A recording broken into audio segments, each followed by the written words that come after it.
এবং আমি কোনো উত্তর দেব না, আমি ওই মেয়েই না।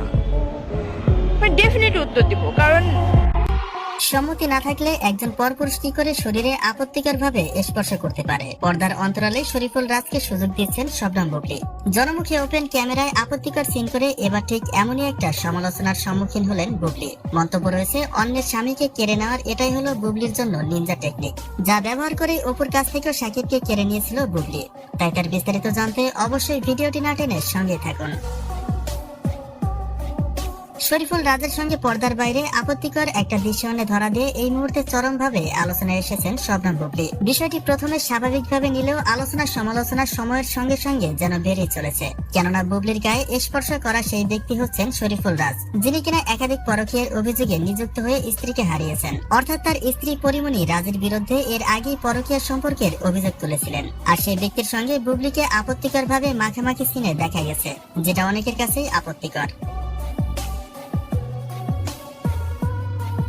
কিছুদিন আগে থেকে বুবলির সঙ্গে পরিমণির একটা রেষারেষি রয়েছে, আর সেই লড়াই যে এবার চরমে পৌঁছাবে তাতে কোনো সন্দেহ নেই। কেননা বুবলির প্রতি কপিবাজি একটা অভিযোগ তার নিজেরও রয়েছে। যদি অপবিশ্বাসকে কেন্দ্র করে বুবলির সঙ্গে আগে থেকে ভালো সম্পর্ক ছিল না পরীর, আর তার মধ্য দিয়ে পরীর ব্যক্তি জীবনে এখন ঢুকে পড়ার আলোচনায় এসেছেন বুবলি।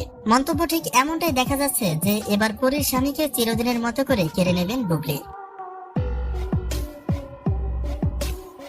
আসলে পেছনে ফিরে তাকালে দেখা যায় বুবলির বিরুদ্ধে একাধিক পরকীয়ার অভিযোগ রয়েছে। বিশেষ করে সাকিব নিজেও তার স্ত্রীর নামে একাধিক অবৈধ সম্পর্কের অভিযোগ তুলেই দূরে সরে যান। অতঃপর তারপরে গান বাংলার কর্ণধার তাপসের সঙ্গে সেই একই পরকীয়ার অভিযোগ।